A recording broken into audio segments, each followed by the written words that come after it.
다시 한번 인사드리겠습니다. 할렐루야.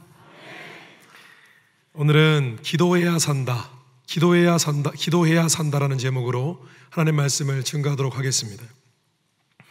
사람이 이 땅을 살아가는 동안에 많은 일들을 겪습니다. 크고 작은 많은 고난과 고통을 겪습니다. 어려운 일들이 끊임없이 발생을 합니다. 자녀의 문제도 있고, 사업의 문제도 있고, 직장의 문제도 있고, 그 외에 많은 고통의 문제들이 있습니다. 때로는 건강의 문제 때문에, 사고의 문제 때문에 우리는 근심과 걱정을 합니다. 그런데 보편적으로 사람들은 그런 일들이 있을 때에 여러 가지 해결책을 찾기 위해서 동분서주합니다. 어디 그것뿐입니까? 마음이 허전해서 나를 위로해 줄 누군가가 나를 위로해 줄 무엇이 없는가 싶어서 그것을 찾아 헤맵니다. 그러나 결론은 썩 시원한 그런 해결책을 갖지 못하고 그냥 그렇게 살아갑니다. 마음에 나에게 위로해 줄 그 누군가를, 그 무엇을 발견하지 못한 채 또한 그렇게 살아갑니다. 그러나 하나님을 믿는 자들의 인생은 전혀 다릅니다. 왜냐하면 하나님께서 그의 삶에 해결책을 갖고 계시기 때문입니다. 하나님께서 그의 허전한 마음을 위로하시는 분이시기 때문입니다. 그래서 단지 우리가 해야 될 일은 우리의 삶의 문제를 가지고 하나님 앞에 나아가면 됩니다. 단지 우리가 해야 될 일은 우리의 감정을 하나님 앞에 쏟아놓으면 되는 것입니다. 다른 말로 하나님께 기도하면 됩니다. 기도하면 삽니다. 기도하면 승리합니다.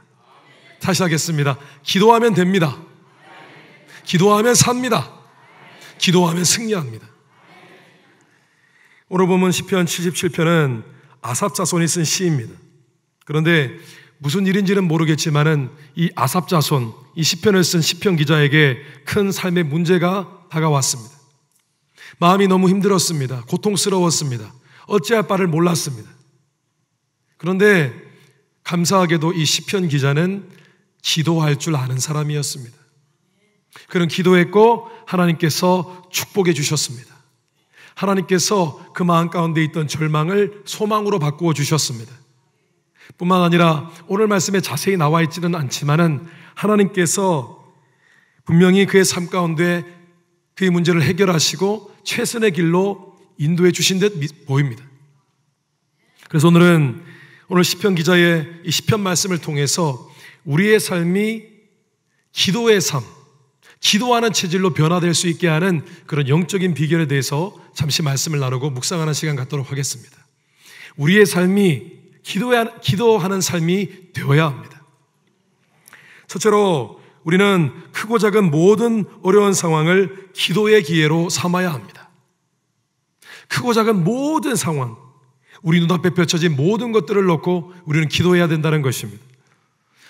오늘 앞서 말씀드린 것처럼 오늘 본문 말씀의 시편 기자는 곤란한 지경에 처했습니다. 그것이 개인적인 문제였는지 아니면 그것이 국가적이고 사회적인 문제였는지 잘 모르겠습니다. 어쩌면 그것이 질병의 문제였을 수도 있고 또 어쩌면 그것이 영적인 문제거나 물질적인 문제였을 수도 있습니다. 그런데 중요한 것은 어쨌든 그가 이 문제를 놓고 하나님 앞에 기도하기로 결단했다는 것입니다. 그런데 여기서 우리가 한 가지 질문을 던져보면 좋겠습니다. 오늘 시편 기자가 정말 자신이 당면한 그 문제가 너무 어렵고 힘들어서 그는 기도의 자리로 나아가는 사람이었을까요? 그는 힘들 때만 기도하는 사람이었을까요? 그렇지 않다고 생각합니다. 그는 어떤 일이 있든지 크고 작은 문제와 상황이 펼쳐지면은 그 문제를 잡고 하나님께 기도하러 나아가는 사람이었을 것입니다. 왜냐하면은 기도의 습관을 갖지 못한 사람들은 막상 큰일이 닥쳐도 기도하지 못하게 되어지는 그런 경향을 보이게 되어지기 때문입니다. 실제로 기도의 습관이 되어지지 않은 사람들은 도리어 큰일이 닥치면은 분주하기 이를 데가 없습니다. 마음이 분주하여서 기도하러 나아가는 생각을 하지 못하고 결국은 동분서주 뛰어다니면서 삶의 해결책을 찾다가 마지막에 잠시 기도하게 되어집니다. 반면에 기도하는 습관을 가진 사람은 문제의 경중에 상관없이 모든 상황을 자신의 기도 제목으로 삼고 하나님 앞에 나아갑니다. 그런데 그럴 때에 기도하지 않을 때에 맺는 결과보다 더 놀라운 뜻밖의 결과를 경험하게 되어집니다. 하나님께서 하나님께 나아가는 자들에게만, 간구하는 자들에게만 주시는 하나님의 특별한 은총을 누리게 되어진다는 것입니다. 성도 여러분, 우리는 기도하는 습관을 가져야 합니다. 그러기 위해서는 우리 삶에 있는 모든 복잡 다단한 문제, 크고 작은 모든 상황을 놓고 기도하는 습관을 가져야 합니다. 오늘 시편 기자는 다음과 같이 고백하였습니다. 2절 말씀에 나의 환난 날에 내가 주를 찾았으며, 여기서 환난이라고 번역되어 있는 히브리어 말은 사라라는 말입니다. 사라, 한번 따라해 보겠습니다. 사라. 그런데 이 단어의 의미는 고난과 역경이라는 의미도 있지만은 또한 정신적인 고통 또는 적, 에너미, 방해꾼, 그런 의미도 가지고 있습니다. 그래서 단순히 전쟁과 같은 큰 사고뿐만 아니라 사람에게 정신적인 고통을 주는, 뭔가 마음을 복잡하게 하고 마치 내 인생의 작은 방해꾼처럼 느껴지는 모든 일들이 나타날 때 이 고난과 역경을 다 포함하는 말입니다. 결국 이 말씀은 우리는 이 땅을 살아갈 때에 조금이라도 우리의 마음을 흔들어 놓는 어떤 일이 있으면은 그것을 기도의 제목으로 삼아야 한다는 것입니다. 만약 우리의 삶 가운데 사라가 나타나면, 우리의 마음을 조금이라도 흔들어 놓는 무언가가 나타나면 그때는 바로 기도할 때라는 것입니다. 사라가 있으면 기도할 때입니다. 스트레스 받으면 기도할 때입니다. 분노가 솟구쳐도 기도할 때입니다. 누군가 미워지면 기도할 때입니다. 시험 들었을 때에도 기도할 때입니다. 지루하고 인생에 회의감이 들 때에도 기도할 때입니다. 직장에 문제가 있어도 기도할 때입니다. 국가와 사회에 문제가 있어도 기도할 때입니다. 하나님께 달려가야 할 때라는 것입니다. 데살로니가전서 5장 17절 말씀에 사도 바울은 쉬지 말고 기도하라고 했습니다. 아니, 하나님께 기도할 만한 기도 제목이 제한되어 있는데 어떻게 쉬지 않고 기도합니까? 이 말씀은 우리의 크고 작은 일상의 모든 이슈를 들고 기도 제목으로 삼으라는 것입니다. 그래서 우리가 깨어있는 그 하루의 시간 동안에 기도로 그 삶을 물들이라는 것입니다. 우리의 삶의 모든 부분들을 다 놓고 기도하게 되어지면 우리의 삶은 끊임없이 기도하는 삶이 되어진다는 것입니다. 일상의 모든 이슈를 그저 가십거리로 삼는 것이 아니라 그 모든 이슈들을 기도 제목으로 삼는 기도의 종들이 되시기를 주님 이름으로 축원합니다. 모든 일을 위해 기도하고 모든 사람을 위해 기도하는 그런 종들이 되시기를 주님 이름으로 축원합니다. 둘째로, 우리는 하나님 앞에 유난을 떨며 기도해야 합니다. 유난스럽게 기도해야 됩니다. 오늘 시편 말씀해 보니까 시편 기자는 다음과 같은 고백을 하였습니다. 내가 내 음성으로 하나님께 부르짖으리니 내 음성으로 하나님께 부르짖으면 내게 귀를 기울이시로다. 시편 기자가 정말 하나님께 부르짖어야만 하나님께서 들으신다고 생각했을까요? 그도 알고 있었을 것입니다. 하나님께서는 우리의 마음의 생각까지도 알고 있는 분이신 것을 그는 이해하고 있었을 것입니다. 근데 그럼에도 불구하고 그는 하나님 앞에 부르짖었습니다. 그 이유 가운데 하나는 아마도 하나님께 간절한 마음으로 나아가는 과정 가운데 하나님 앞에 자연스럽게 부르짖고 눈물로 기도하게 되었을지도 모르겠습니다. 또 이랬을 수도 있습니다. 하나님 앞에 절박한 마음으로 나아가려고 하니까 의도적으로 하나님 앞에 눈물을 흘리고 하나님 앞에 부르짖는 그런 기도를 하게 되었을지도 모르겠습니다. 그런데 성도 여러분, 하나님께서는 우리가 하나님 앞에 눈물을 흘리고 부르짖어 기도할 때에 하나님의 큰 은총을 베푸시는 분이십니다. 예레미야 33장 3절 말씀에 너는 내게 부르짖으라 내가 내게 응답하겠고 내가 알지 못하는 크고 은밀한 일을 내게 보이리라. 예레미야 선지자는 기도하는 사람이었습니다. 그런데 그가 스스로 부르짖어 기도한 것이 아닙니다. 하나님께서 부르짖어 기도하라고 요구하셨습니다. 하나님께서 부르짖어 요구하라고 하셨습니다. 왜 부르짖어 기도하라고 요구하셨을까요? 부르짖어 기도하는 것을 하나님께서 기뻐하시기 때문입니다. 그런데 하나님께서 네가 부르짖어 기도하면은 내가 너의 문제를 해결할 뿐만 아니라 네가 생각지도 못했던 놀라운 일들을 행할 것이다 라고 약속하신 것입니다. 그런데 오늘 시편 기자는 부르짖어 눈물로만 기도한 것이 아니라 두 손을 들고 기도하였습니다. 2절 말씀해 보니까 밤에는 내 손을 들고 거두지 아니하였나니 내 영혼이 위로받기를 거절하였도다. 그는 자신을 위로해 줄, 자신을 도와줄 그 누군가에게 손 내밀지 않았습니다. 그는 두 손을 들어서 하나님께 손을 내밀었습니다. 하나님께서 자신의 손을 잡아주시기를 기대했던 것입니다. 손은 간구의 상징입니다. 호소의 상징입니다.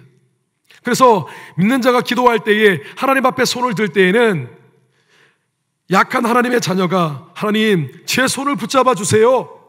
제 삶을 붙잡아 주세요. 저의 연약함을 붙들어 주시옵시오. 그렇게 하나님의 은혜와 자비를 구하는 것입니다. 그런데 기도할 때 드는 그 손은 언제나 거룩해야 됩니다.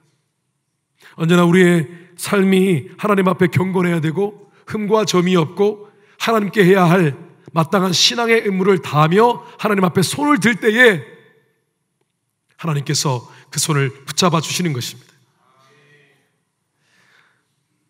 성도 여러분, 저는 지금 기도의 방법론, 기도는 이렇게 하면 좋습니다, 그런 것을 말씀드리는 것이 아닙니다. 저는 우리가 기도할 때에 하나님 앞에 몸부림쳐 기도해야 된다는 것을 말씀드리고자 하는 것입니다. 우리는 기도할 때 몸부림쳐야 합니다. 부르짖어야 합니다. 손을 들어야 합니다. 몸부림치며 기도할 때 하나님께서 우리의 기도를 축복하시는 것입니다. 성도 여러분, 이제 우리는 우리의 삶 가운데 있는 이 단조로웠던 메말랐던 기도 생활에 혁신을 일으켜야 합니다. 우리는 하나님께 좀 유난스럽게 기도해야 합니다. 이상하게 오늘날 교회는 유난스럽게 기도하면은 성가신 것으로 여겨지는 시대가 되었습니다. 그러나 성경 말씀을 읽어보면은 기도의 사람이라고 일컬어졌던 그 수많은 믿음의 선배들, 그 가운데는 그냥 기도하는 사람은 아무도 없었습니다. 모두가 하나님께 몸부림치며 가슴을 쥐어짜며 기도했다라는 것입니다. 성경 말씀에 야곱이 있습니다. 야곱이 야복 강가에 나아가서 하나님께 절규하며 기도하였습니다. 삶의 문제를 놓고 몸부림치며 기도하였습니다. 그런데 그 자리에 천사가 있었고 그는 천사를 붙들었고 하나님께 기도의 응답을 받아냈던 것입니다. 성도 여러분, 야곱은 강가에 나아가서 그저 하나님을 묵상하고 상념에 잠겨서 잠시 마음으로 기도하려고 야복강가에 나갔던 것이 아닙니다. 제가 성지순례를 다녀와서 직접 야복강가에 다녀왔습니다. 그런데 야복강가는 우리가 생각하는 강가가 아니라 정말 작은 도랑 같은 그런 시냇물이었습니다. 그곳은 사람이 묵상하거나 명상에 잠기기 위해서 나아가는 그런 자연이 아니었습니다. 야곱이 그 자리에 나아간 것은 하나님께 절규하며 몸부림치기 위해서 찾다가 발견한 기도의 처소였던 것입니다.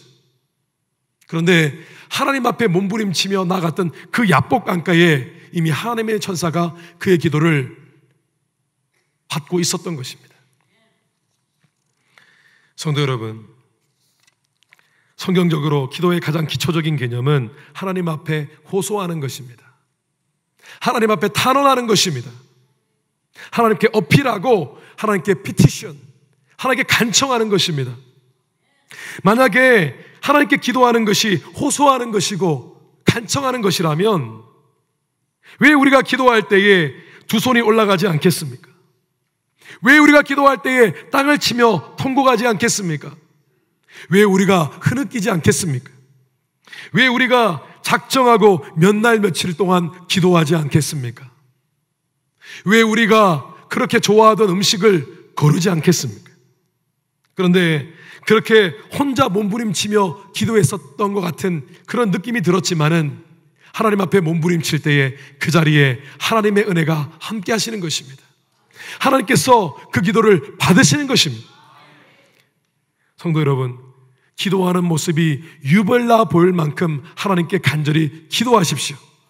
그래서 우리의 삶 가운데 이 기도의 삶을 스릴 넘치는 그런 기도의 삶으로 바꾸게 되시기를 주님의 이름으로 축원합니다. 마지막으로 우리는 과거에 우리의 기도에 응답하신 하나님의 역사를 거울 삼아 더욱 확신을 가지고 믿음으로 기도해야만 합니다. 오늘 말씀해 보니까 시편 기자는 하나님께 즉각적으로 문제가 생길 때 나아가서 기도했습니다. 그런데 여전히 그의 마음 가운데는 믿음과 확신이 없었습니다. 오늘 6절에서 9절 말씀을 보니까 밤에 부른 노래를 내가 기억하며 내 심령으로 내가 내 마음으로 간구하기를 주께서 영원히 버리실까? 다시는 은혜를 베풀지 아니하실까? 그의 인자하심은 영원히 끝났는가? 그의 약속하심도 영구히 패하였는가? 하나님이 그가 베푸실 은혜를 잊으셨는가? 노하심으로 그가 베푸실 긍휼을 그치셨는가 하였나이다. 아무리 생각해도 개선될 여지가 없었습니다. 나아질 기미가 보이지 않았습니다. 그의 마음 가운데는 기도하였지만은 기도할 힘을 잃어버린 상태였습니다. 성도 여러분, 우리도 마찬가지입니다.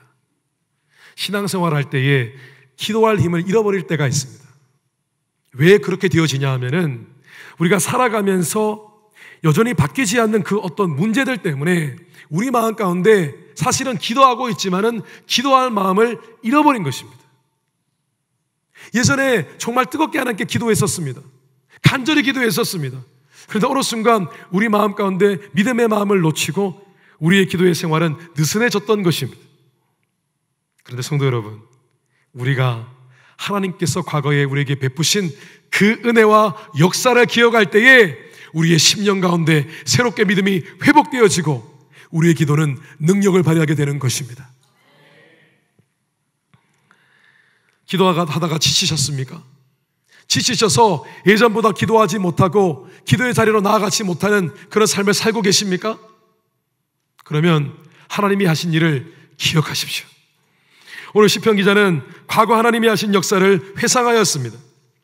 10절 11절 말씀에 또 내가 말하기를 이는 나의 잘못이라. 지존자의 오른손의 해 곧 여호와의 일들을 기억하며 주께서 옛적에 행하신 기이한 일을 기억하리이다. 먼저 시편 기자는 잠시 하나님을 불신했던 자신의 마음, 이것이 되겠는가라고 생각했던 부정적인 마음을 하나님 앞에 회개했습니다.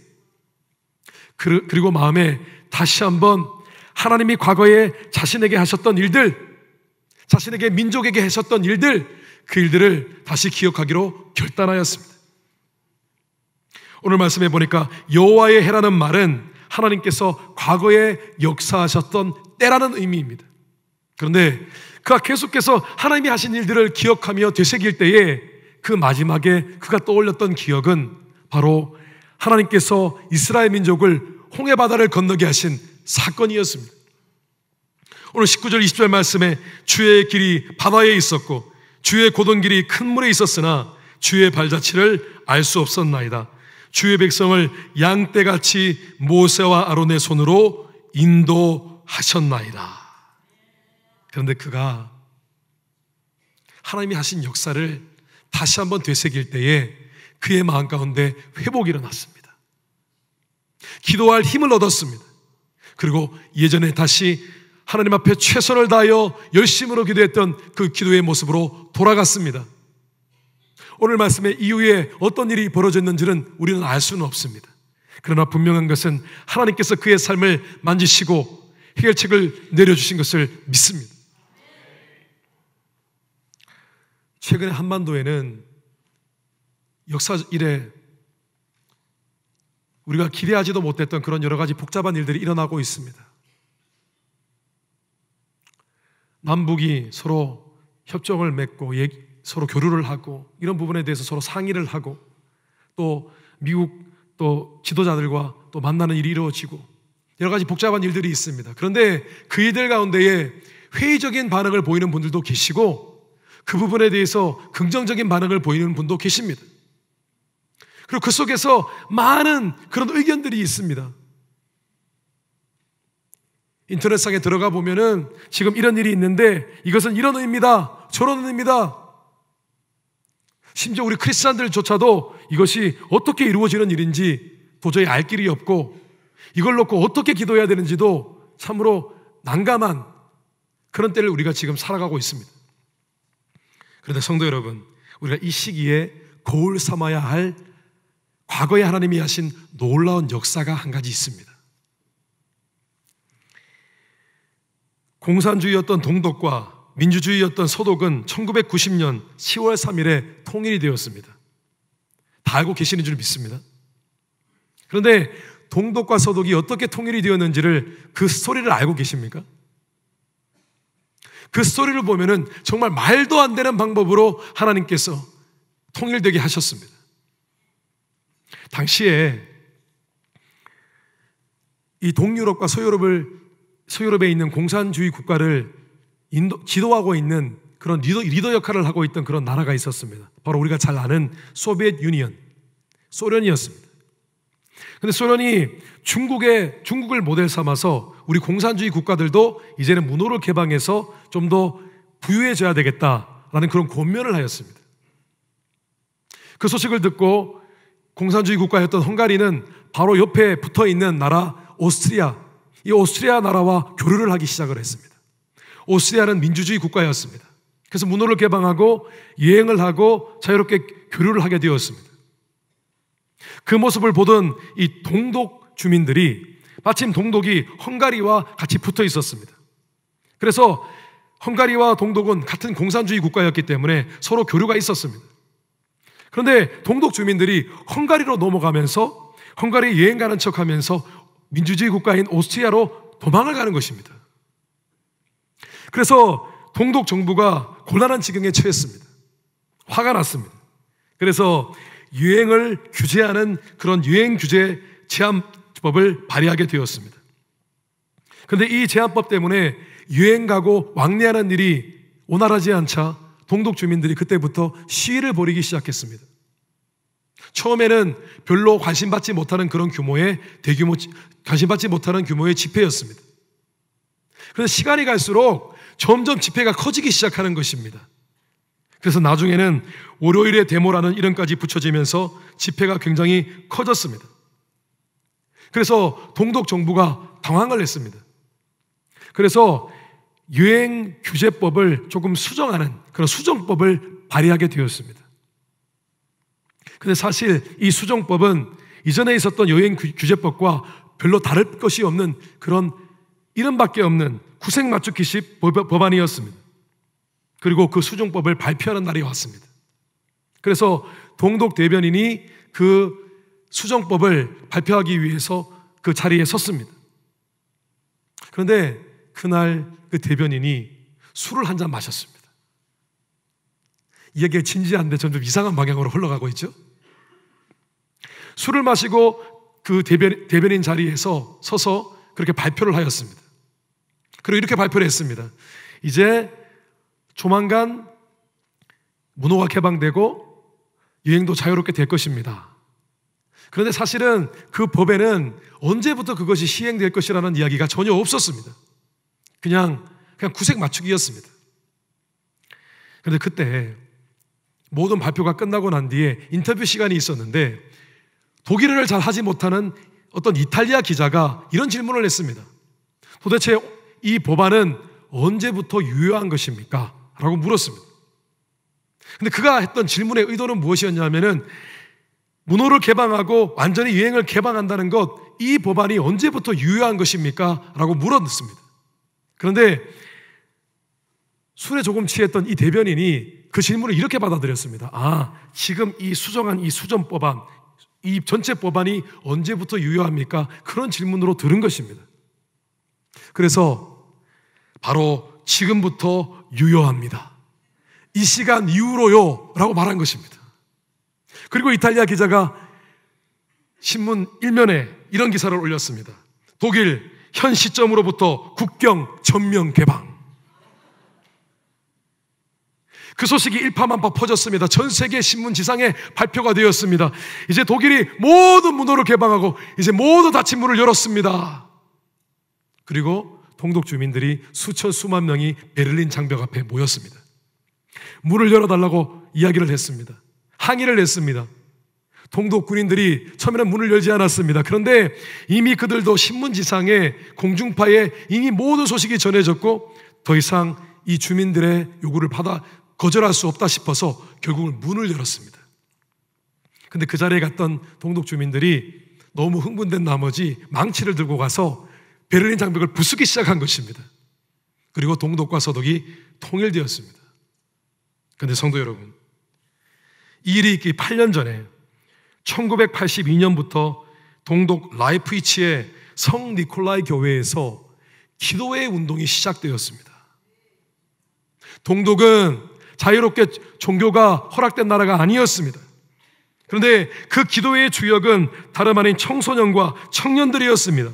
그들은 정치가 어떻고 국가가 어떻고 그런 부분에 대해서 항의하거나 시위하지 않았습니다. 그들은 그저 모여 기도하기 시작했습니다. 그런데 그 기도회의 제목이 무엇이냐면 회개와 평화를 위한 기도 모임이었습니다. 그런데 그 기도회가 매주 월요일 8년 동안 진행이 되었고 그 8년이 끝나는 시점에 하나님께서 동독의 문을 여셨습니다. 통역해 하셨습니다. 많은 사람들이 이런 의견 저런 의견 걱정합니다. 이것이 맞고 저것이 맞다고 얘기합니다. 그런데 예수 믿는 사람은 그런 의견으로 이 문제를 해결하지 않습니다. 예수 믿는 사람은 기도의 줄을 붙잡습니다. 정치의 줄을 붙잡는 것이 아닙니다. 성도 여러분, 하나님께서 우리의 삶 가운데 베푸신 축복, 과거의 역사, 오늘 제가 말씀드린 하나님께서 동독과 서독을 통일케 하신 역사, 이것을 붙드시고 다시 기도의 자리를 회복하게 되시기를 주님 이름으로 축원합니다. 다시 기도를 시작하십시오. 기도의 재단을 쌓으십시오.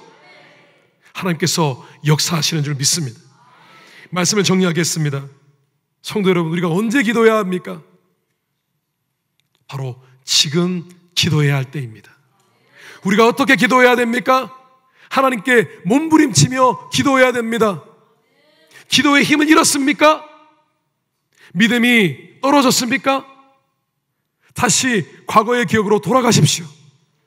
하나님 하신 역사를 기억하십시오. 그 기억으로 말미암아 다시 한번 마음을 회복하고 하나님 앞에 담대하게 기도하게 되시기를 주님의 이름으로 축원합니다. 주님께서는 내 집은 만민이 기도하는 집이라고 하셨습니다. 하나님께서 우리 감사하는 교회를 기도하는 집으로 만드시는 줄 믿습니다. 다시 우리 감사하는 교회에 금요 기도회가 부흥이 되는 줄 믿습니다. 금요 기도회가 부흥이 되어지고 우리 감사하는 교회 기도의 불이 붙고 기도의 부흥이 일어날 때에 우리 감사하는 교회를 통해서 하나님께서 큰 역사를 보여주게 되시는 줄 믿습니다. 우리 감사하는 교회는 기도하는 교회가 되어지고 우리 감사하는 교회 성도님들은 기도의 용사가 되시는 줄 믿습니다.